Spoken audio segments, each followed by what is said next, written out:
I'm Nick Bollettieri, and I'm with my most prominent student and my friend, Andre Agassi. And what we've done in this tape is put together all of the things we know. Oh yeah, we don't know it all, but what we do know, we put into a video that you're really going to enjoy, and you're going to view it all the time. Yeah, it's great music, outrageous visuals, with also some good knowledge. We're going to get you to play better and more inspiring tennis. And we're going to attack.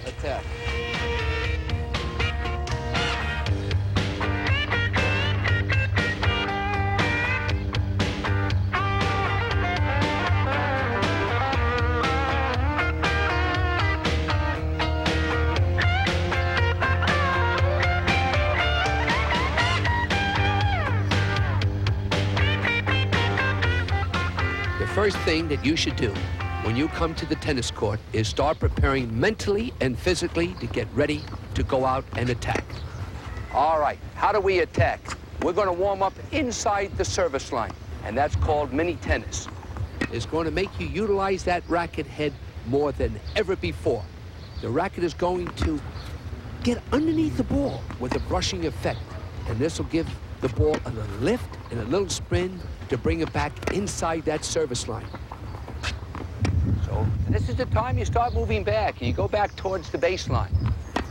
Once he gets this message, he's ready to start going for it. The stage is set to attack the ball. Please notice that Andre comes after the ball. He doesn't wait for the ball. You know, that's the trick, to feel you're coming after it. Use this mini practice drill every time you go out on the court. This will force you to hit the ball up on the rise, and soon you're going to form that muscle memory. You'll start applying that philosophy no matter what position you are on the court. Now, if some of you have trouble finding a practice partner, or even more so, even a court time, it'd be great if you can just find a wall or something to hit against, because what you can work on out here is not only concentration, but you can work on racket head, acceleration, and even work on your footwork a little bit, which couldn't hurt, like this. Don't get discouraged when you try this. People who think this is easy really haven't tried it themselves. Look how quick I have to get in position, hit the ball. It's not easy, especially the concentration factor. And if you can do 50 balls in a row like this, when you get on the tennis court, you can probably do twice that much.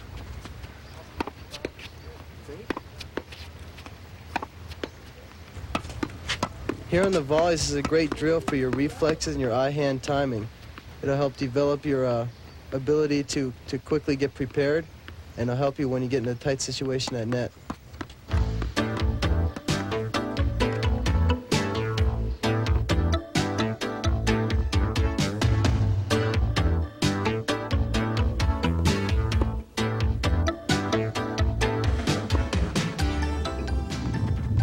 You know, when working with students at the academy, I'm trying to develop the total game. I want you to play an attacking game. But as part of the total game, I also want a weapon, and that's what Andre Agassi has. He has a big forehand weapon. Why does he have a weapon? Number one, his dad said, Andre, hit that ball. I don't care where it goes. Hit the heck at it. What makes his forehand so big? And how can his forehand help you?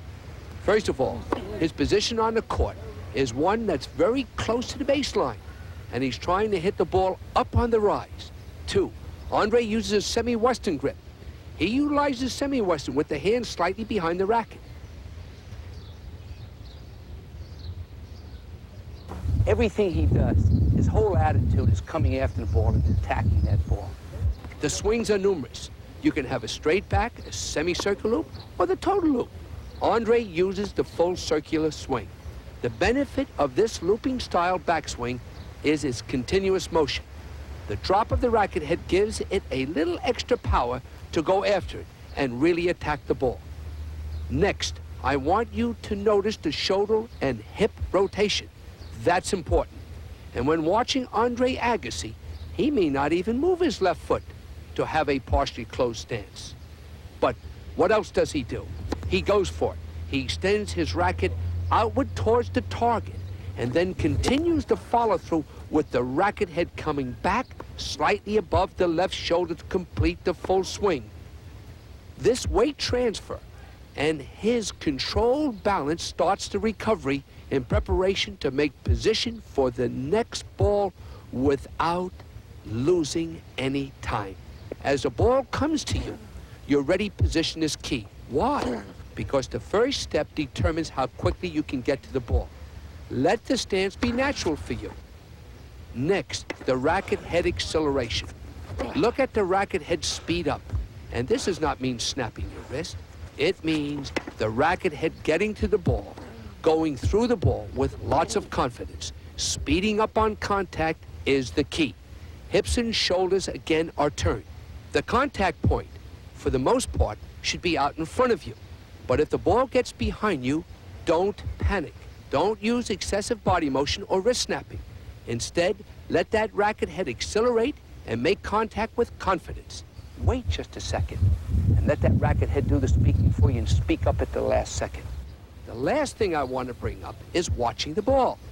I think you should watch the ball from the time it leaves your racket, not watching the ball just when it leaves your opponent's racket.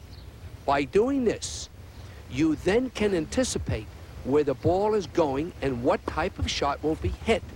And that will enable you to get the quick step to move forward into position to attack the next ball. In developing the weapon, you have to practice. You have to practice to be able to hit that inside-out forehand, hit the short angles, and hit the high rollers. We're going to set up targets, and we're going to make you do it till you say you can't do it. But I'm going to make you practice more. Hit thousands of those balls, and soon you're going to say, I've got it. People look at this shot, and they don't think it's an offensive one. But you'd be surprised how attacking the shot really is. It pushes your opponent way behind the baseline, which sets up a number of options you'll have after he returns the short. But again, the most important thing is consistency and depth. What I like to do here is set the tone for a match by dictating the point, especially with my forehand shot. And you'll see the depth on the first one, which sets up the short one, then I take advantage out of it and see my shot and go for it. The worst thing a player can do is be tentative when he gets his opportunity. And right when I get this short ball, I see it, with no hesitation, I go for the open court.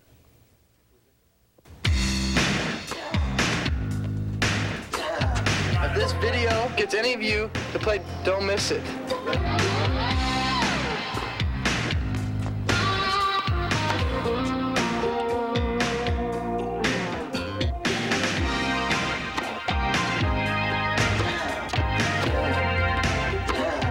I think the important thing for a tennis professional is to have absolutely no weaknesses and one strength.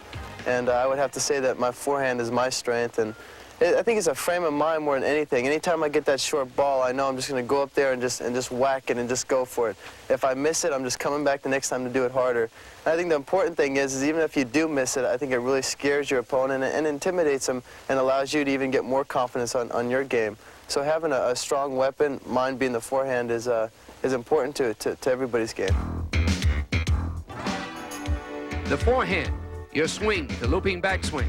But make sure that looping backswing is not too high. Andre's looping backswing for most players would be too high. I suggest a more compact backswing. The hips and shoulders should rotate immediately. And as you rotate those hips and shoulders, the racket head is going back in position. Contact point. Try and meet the ball out in front of you. Accelerate that racket head. The recovery. The full follow-through is very important. But at the same time that you are following through, the recovery should be in motion.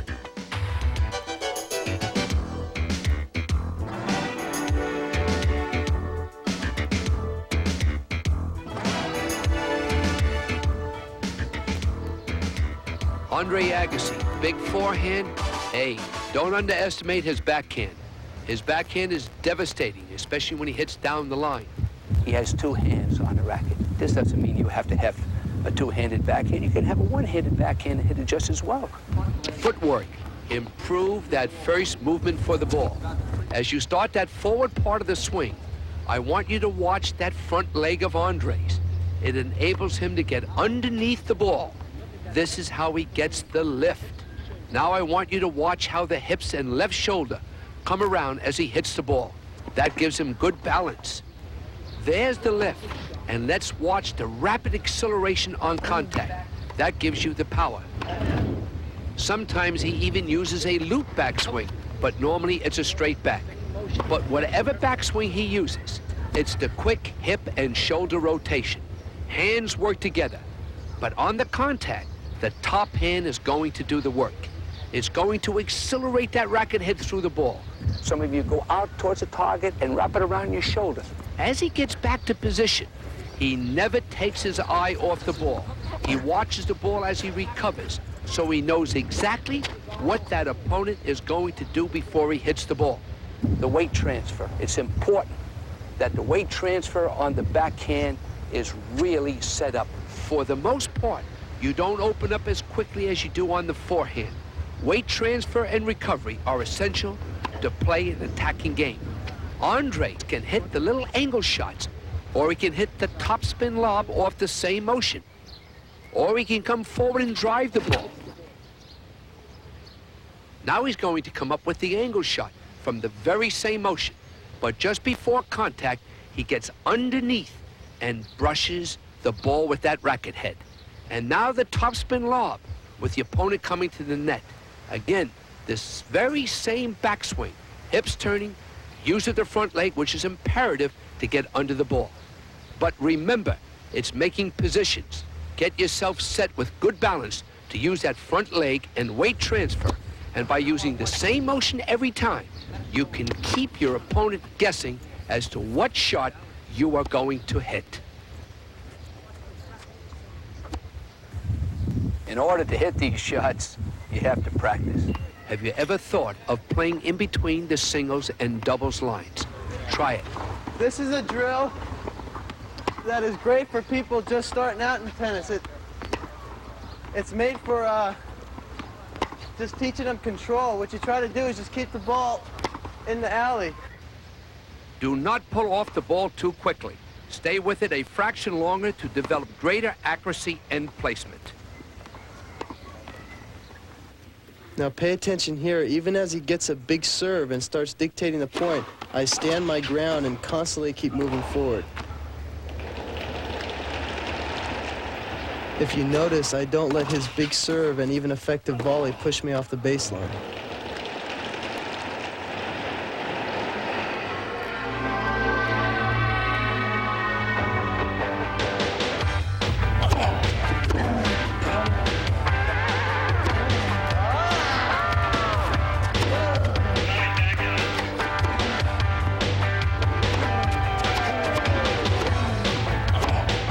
The reason why my forehand seems to stand out so much is because it gets complemented so well by my backhand. Not too many people notice how much I do at the backhand, because when I put away the final shot on the forehand, that kind of overshadows everything. So my backhand, I use to set up a lot of points with the high loopers, with the down the lines, and I string the player off wide, and then when I get that short ball on the forehand side, I really punish it, which everybody looks at the forehand, but if it wasn't for my backhand, you wouldn't see me hit half as many forehands. The backswing starts with the hip and shoulder rotation. It's important to get to the ball and set up properly. If you set up with your weight coming forward, whether you're hitting a two-handed stroke or a one-handed stroke, your strokes will improve. Get down there. Let that front leg work for you. That's going to give you the lift and the power that's needed to hit those passing ground strokes. Recover it. Again, follow out and through the ball. Let that racket head point to the contact zone or where you're trying to hit it.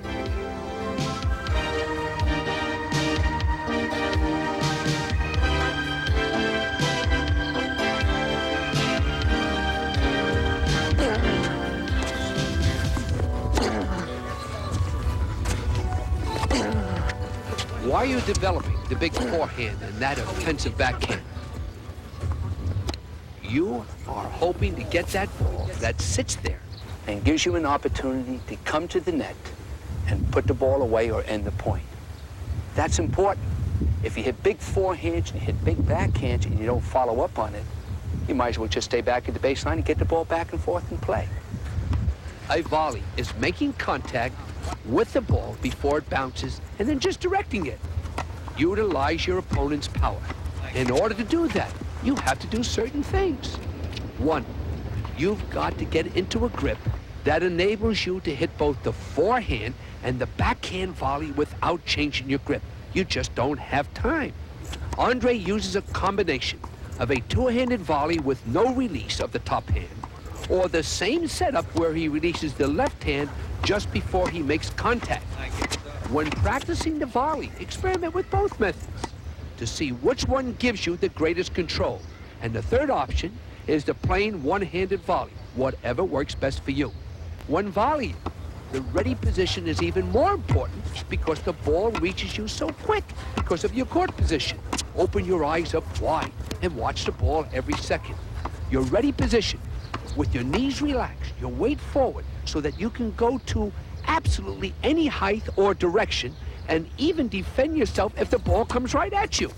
As you take that simple hip and shoulder rotation and look straight ahead, making sure you see that racket frame without moving your head one fraction of an inch. If you can see that racket frame, you're in position to volley. All you have to do then is just direct the ball. Now, in directing the ball, how about squeezing that racket just before contact so it doesn't vibrate or twist in your hand? No swinging at all. Just block the ball and make contact with it out in front of you.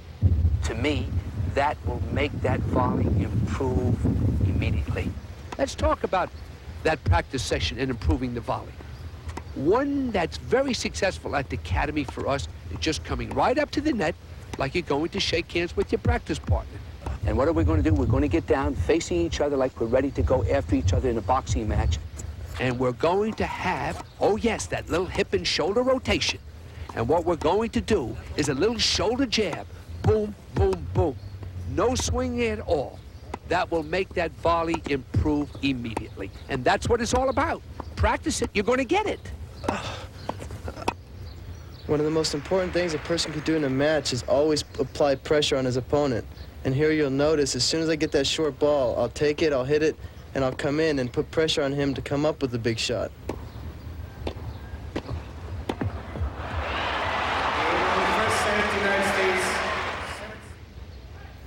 Even if you have powerful ground strokes, it's real important to use that to your benefit by taking a short ball, hitting your strong shot, and coming in and just blocking a volley. It makes a point a lot easier on you and even a lot tougher on your opponent. Here I'll get the short ball, go right back behind him, come in, boom, block the volley right behind him. He's out of position and unable to cover.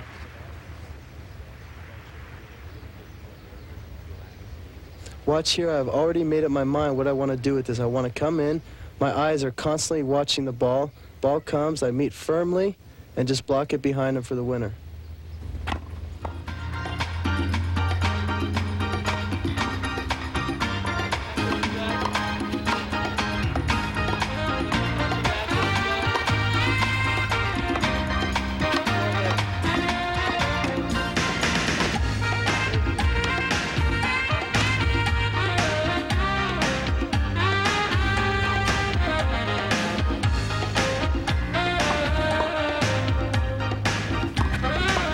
I think the volley is something that everybody should add to their game. It can only help. A lot of people are just baseliners, and they tend to think that if I can win from the baseline, why should I come to net? But hey, I'd rather run up to net and just dink a little volley for a winner than hit 15 balls from the baseline. So I'm personally working on coming to net more and putting away the volleys, and I think it's important for everybody to. The forehand and backhand volley. There is nothing more important than that solid, good, ready position. Get down with your weight slightly forward so you can move to the right or move to the left, or even be in good balance if that ball comes right at you. It's not swinging at the ball, but just making contact with the opponent's ball and directing it. The hip and shoulder rotation is the backswing. This keeps that racket head out in front of you. Your eyes should concentrate on the ball with a minimum of head movement. That's the volley.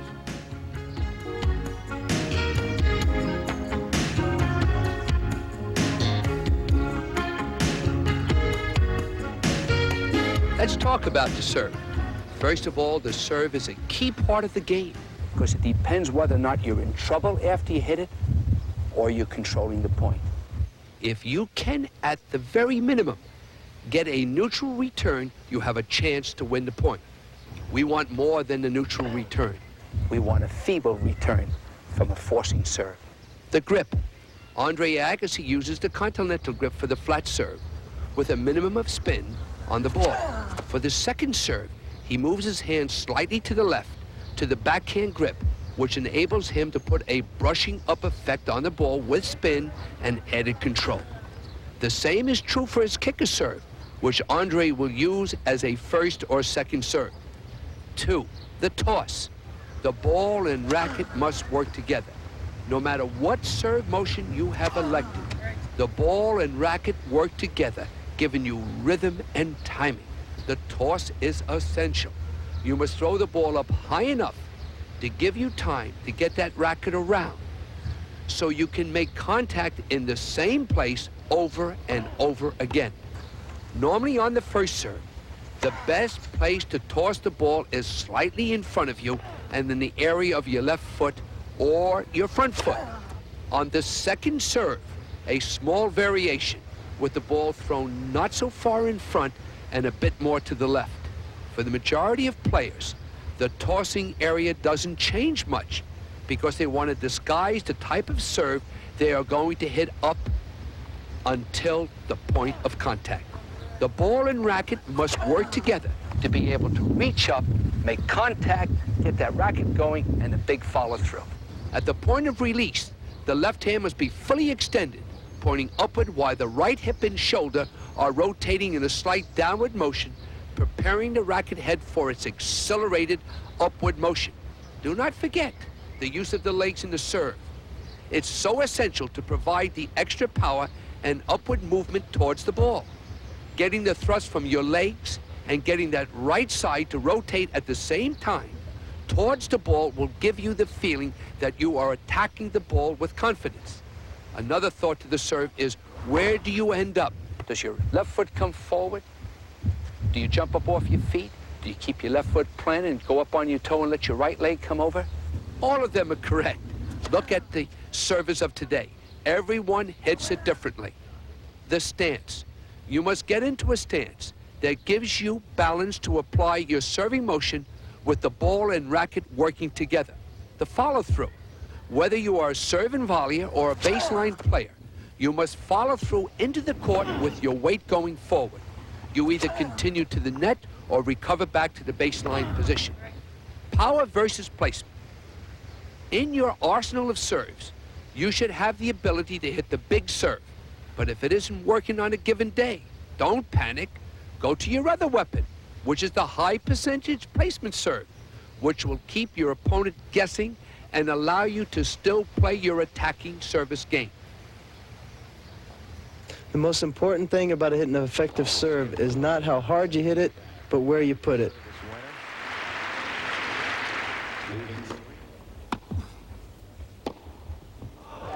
So watch here in slow motion the extension of my arms and also the racket head acceleration when I meet the ball.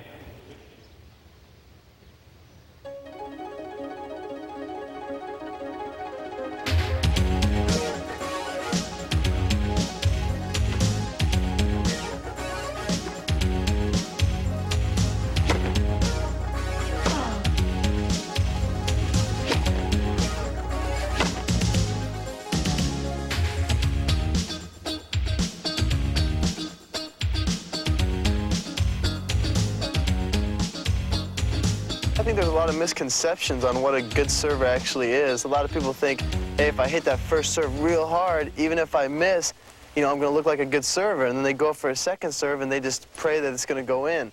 I think the idea is to take a little bit off that first serve and just get a lot more first serves in. And eventually, as you start doing that, you'll find your confidence start making that serve get a little harder, and pretty soon it'll be a big serve. But it's important to work on your percentage more so than power and work on your placement more so than power. And if you're moving the serve around, it's a lot more effective than people realize. The serve. It's very important that you establish a sound stance that enables you to have good balance in the total serve motion. you've got to go up after the ball. You've got to toss that ball up with your left hand. As that left hand is fully extended, the right side of your body has rotated with the hip and shoulders. Those legs are going to push you up and after that ball.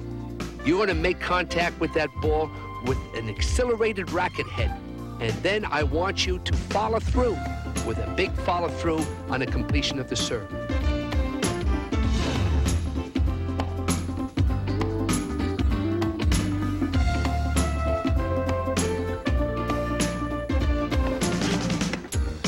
Return of serve, huh? You mean the attacking return of serve. That's what it's about. Andre Agassi, 4 and 5 years old. His father, Mike, standing behind him. Go for it, son. Hit it. Hit it, son. Harder, harder, harder. That's why Andre Agassi's return of serve is a weapon. the mental attitude, it's positive. You are going to go for the ball. If you can return service, your serve improves immediately. Why? Because you know you can break the man or break the lady anytime you want. Let's talk about the return of serve. 1, the hip and shoulder rotation must be positive. 2, whether it be a straight back or a semicircle, it makes no difference. Also, you've got to pick up the ball immediately, not when it bounces. Pick up the ball the second it leaves your opponent's racket, which means, can you get a tip from where your opponent is tossing the ball? That might tell you what type of serve. Normally on return of serve, the first return, the racket should be a little low. Why? It's normally a forcing flat serve with very little action. The second serve, however, get that racket head up a little higher. Why? The ball is going to kick, bounce up. So remember, the ready position is key. Weight forward, good hip and shoulder rotation. Don't be dreaming. Don't worry where you're going to hit that first return to serve. Just get it back in the beginning. Also, do not concentrate on the opponent. You concentrate on the ball. You have enough to contend with, the ball. You are playing against the ball, not the opponent. Get the ball back so that you put the opponent in trouble. If they're an attacker, get it at their feet so they have to volley up. I'm going to give you a heck of a practice point. Get your opponent or your pro to get up on the service line. Get that basket of balls. Let the server get up close to you and fire the ball. Why? You must eliminate all excess movements. You have to pick up that ball early. You have to have that quick shoulder and hip rotation. Why? The ball will get by you if you don't. See, the idea of this drill is if you put somebody up there to serve from that range, what happens is when they stand back at the baseline in a regular match, you feel like you have all day to hit the shot.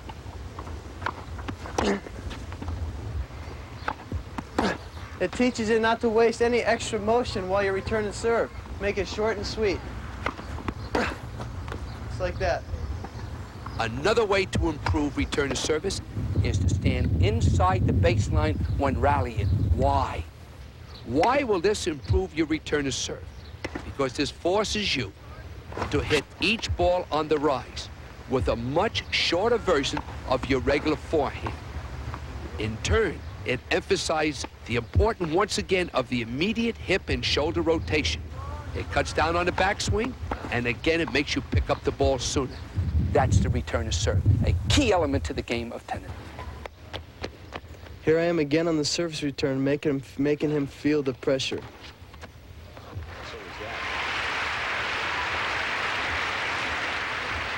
And if you look here in slow motion, you'll see exactly how I hit that shot so offensive.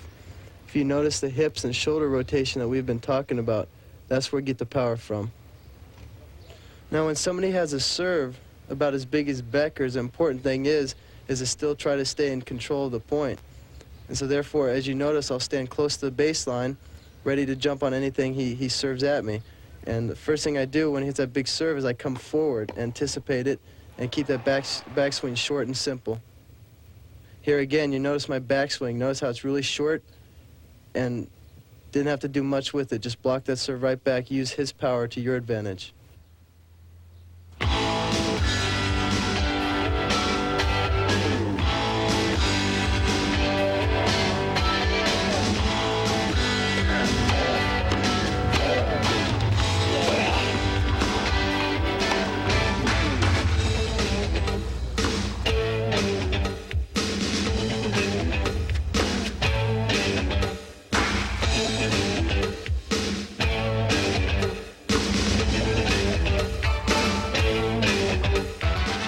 a serve really helps me, and where I think it's very important is if you're able to return well and break a person, it's all that much easier to hold serve. And I think that's very important. And what I try to do on a service return is I try to punish their serve so much that they try going for a bigger serve, and then they try going for a bigger serve, and pretty soon they start missing, they start getting the double faults, and then it's all a step in really setting the tone for a match. And if I'm breaking a person, chances are I'm going to be holding serve just as much. The return of serve is important. You must attack the ball. I want you to get down into a good ready position. Get down. Watch the ball. Pick it up quickly. But if you have that hip and shoulder rotation, you've got that short swing. You can get that ball back, and you can get it back offensively. And that's what I want you to do. Once you get confidence that you can return serve, then start placing your return to serve.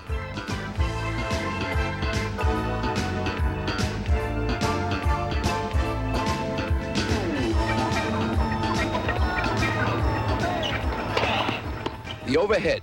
I want to give you a few important keys to remember in hitting the overhead. It's fairly similar to a serve, except you got to make position with your feet. You can run sideways, you can run to the left or to the right. You take the crossover step to start going backwards, but you have got to move. Your swing is fairly similar to the serve.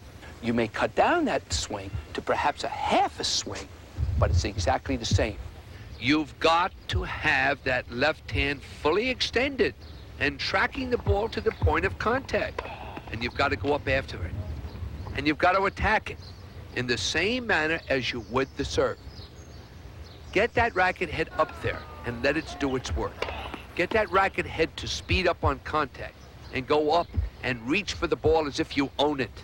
And remember, if that left side is up and your head is up, you're going to be reaching up for the ball. And if the ball gets behind you a little bit, don't worry about that. Speed up the racket head a little bit more and exaggerate your follow through. If you try to guide the ball back into the court, the ball is going to go long, and even if it does go in, it has no power. So what did you gain? But on the other hand, we do not want you to muscle the ball for power. It is the timing and rhythm, and yes, relaxation that allows you to reach up with that racket head and let it do its work. A word of caution. Try to keep your upper body very still and with your head looking up towards the ball at all times. This will prevent any premature pulling off the ball. Watch the ball actually make contact with the racket. You cannot watch the ball too long in the overhead. Make up your mind that you are going to learn how to hit the overhead. How do you practice this? You're going to go out there with your pro or practice partner, and they are going to feed you as many balls as they have to until you learn to hit the overhead. This positive attitude that you're going to hit it will set the stage for improvement. Your first overhead should be from a position fairly close to the net. You will quickly become confident and will then expand your area of practicing the overhead from all directions.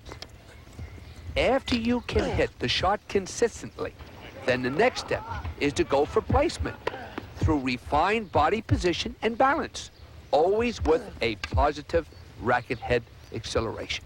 You can do it. It's just as easy as any other stroke. It's your attitude that counts. Here you're going to see me using my big ground strokes to set up the point. I'll start working them side to side, just waiting for my opportunity to really attack. And I never try moving off that baseline. I always try coming forward to hit my shots.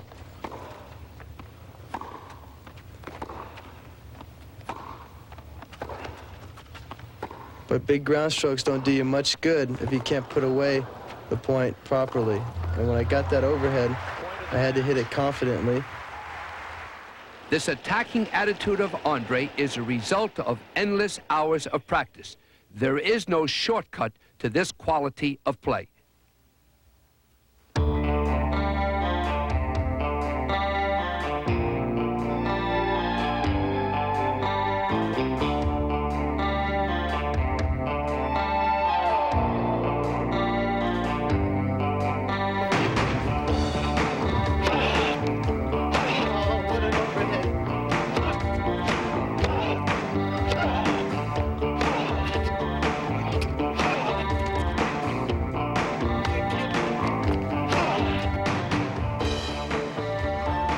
involved in a situation on the court where actually there's a lob and I go up for it, the one thing I think about is not so much, you know, hit it away from the person, but I think, hey, pick my spot and let them worry about guessing where I'm going to hit it. I'm not going to try to guess where they're going to run to.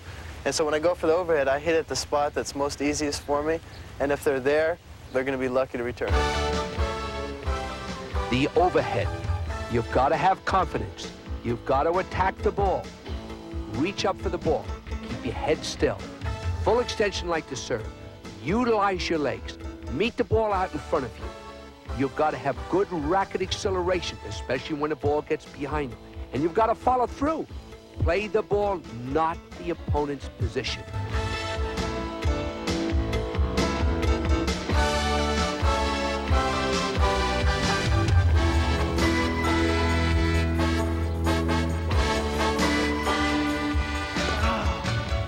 The lob. It is not a new stroke. A lob is nothing more than a forehand and backhand hit with a little higher trajectory. Now you have variations of the lobs. You have the offensive lob, which is nothing more than making contact with the same stroke setup as the forehand or backhand ground stroke. Except just before contact, the racket head moves further under the ball, maintaining a firm wrist and a slightly open face of the racket head.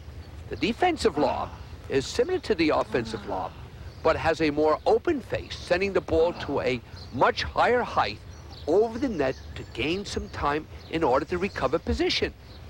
Then you have the famous Andre Agassi topspin forehand and backhand lob. Because of Andre's semi-western grip and rapid racket acceleration, with the racket head making contact far underneath the ball, this shot is a powerful and deceiving weapon. With the quick acceleration and brushing effect from either his forehand or backhand side, the opponent will often look up and say, oh, that ball is going out, and it falls in about 2 feet from the baseline.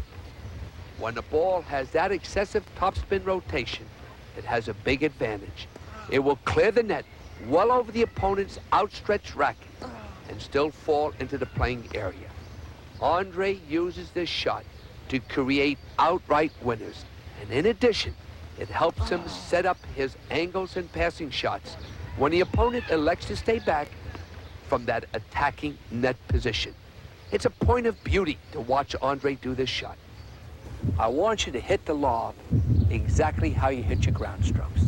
Make the preparation, the excitement, the same as if you're going to hit a big forehand or backhand.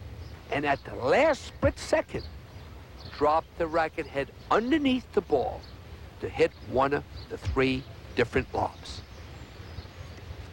A few practice tips. Number 1, the mini game. Remember the mini tennis game? What's the key to mini tennis?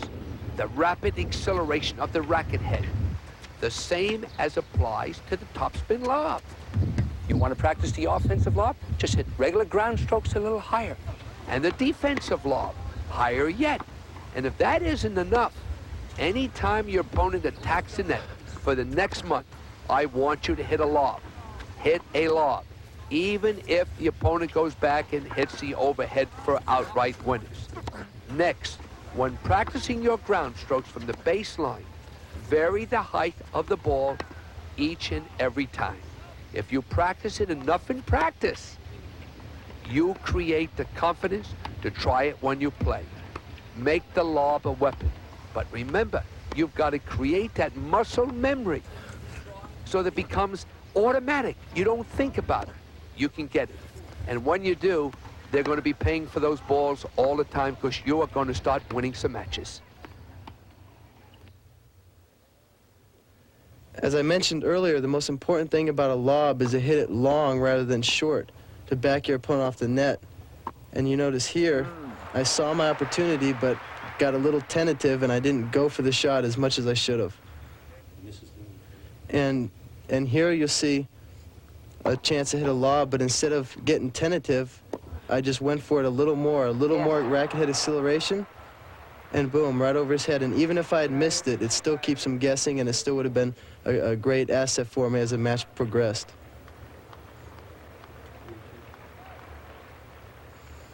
Watch the return, how I come forward and block under his feet. And then I quickly get to the next shot, prepare, and the most important thing is disguising it.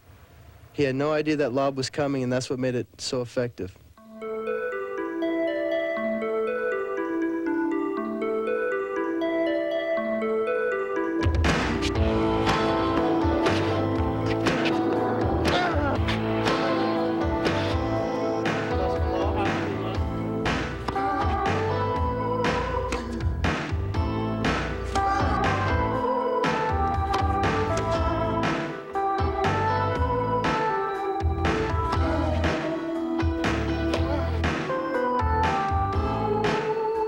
One of the most important things to remember about hitting a well-hit lob is to disguise it, is that with the same motion, you can hit the lob, you can hit the down the line, or you can hit the angle. Because if you can't disguise the lob and they know when it's coming, it's really useless to even hit it. And if you're gonna hit the lob and you think you might miss it, don't be scared to hit it effectively, even if you think you might hit it long, because it's important to always keep that guy guessing. And I'd rather hit the lob out than hit it short and have him put it away. The lob, the offensive and defensive lobs. There is nothing more important than the disguise in the lob. You must hit the lob as if you're going to hit a ground stroke. You set up exactly the same. The lob is exactly the same as a forehand and backhand. Hold that ball on that racket and just hit it a little higher over the net. That's all you've got to do. In order to learn that topspin lob, you've got to drop that racket head far underneath that ball. And you've got to accelerate that racket head with a brushing effect. Don't be afraid. Try it.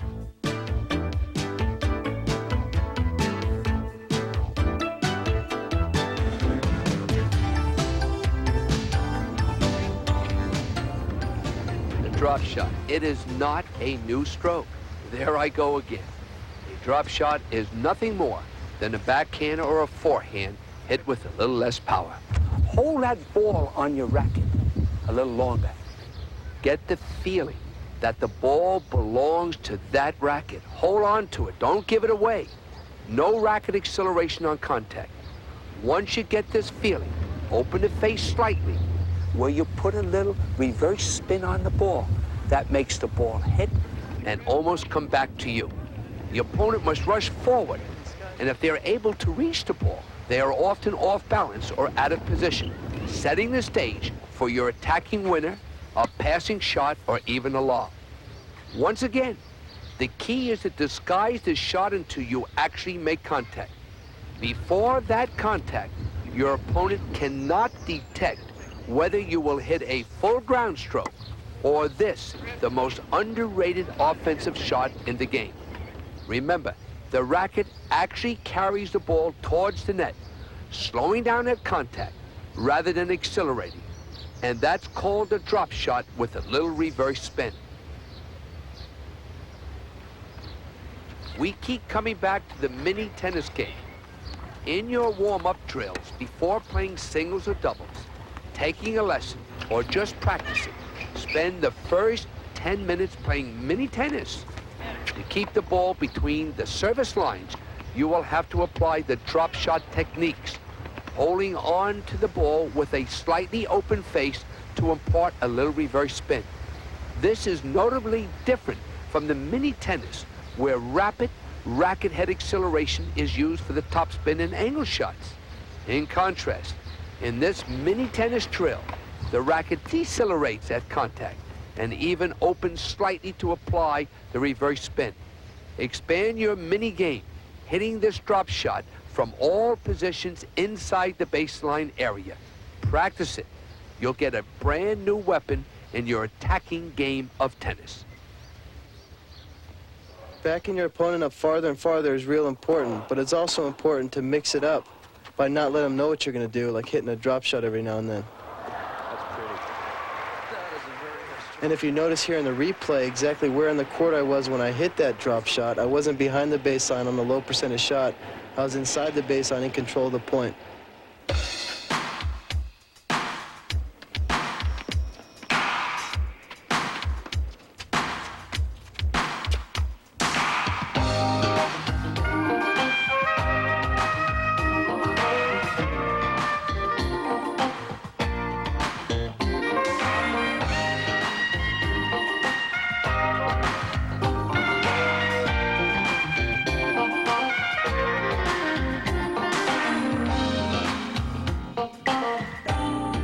when you're playing somebody and you play an attacking game like I always choose to do, and you're really pushing him back and pushing him back, it seems like every time he takes a step back, the harder you have to hit it to push him back another step. And I remember one match when I was playing, I kept pushing the player back, and eventually he'd run the ball down. I ended up losing the point. And I came off the court, and Nick said to me, he says, you know what, when you're pushing somebody that far back, he says, throw in a drop shot. Who cares if you miss it? Let the guy not know what you're going to do. Therefore, you bring him in, and your big power shot will be all the more effective. The drop shot. You have got to make believe that you're going to come up and hit the biggest forehand of your life.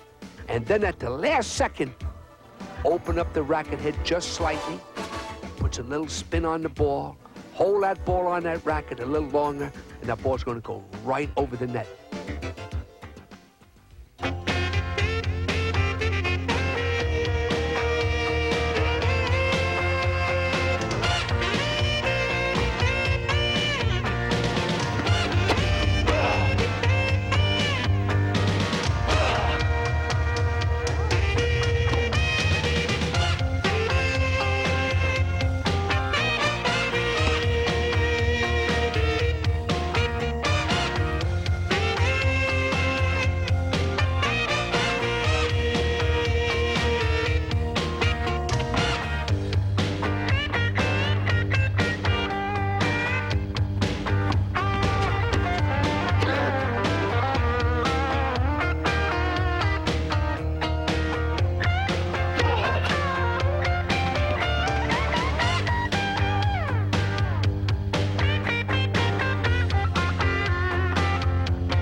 Well, here we are at the end, and I'd just like to leave you with one thought that not only has gotten me to where I am today, but will continue to get me to my further goals.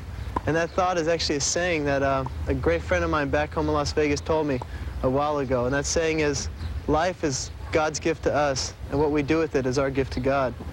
So the biggest pressure we should put on ourselves as far as our tennis goes is every time we go out on that court just to be one day better, no more and no less. And as far as life goes, even more importantly, every day challenge ourselves to be better than the person we were yesterday. Well, I'm going to leave you with that and say I hope you enjoyed this as much as I have. God bless you, and hope this has helped you a lot. Take care. At an early age, my dad used to always, when he would feed me the balls from the ball machine to my forehand or backhand, but more so my forehand, he'd just tell me to hit that ball as hard as you can. He says, I don't care if it hits the fence, I don't care if it goes over the fence, someday they're going to go in. And that was a philosophy he used, which really helped me develop my attacking game today. From a coach's point of view, you couldn't ask for better preparation for any player. With all this practice and hard work, don't forget to enjoy the game. Have fun. You've earned it.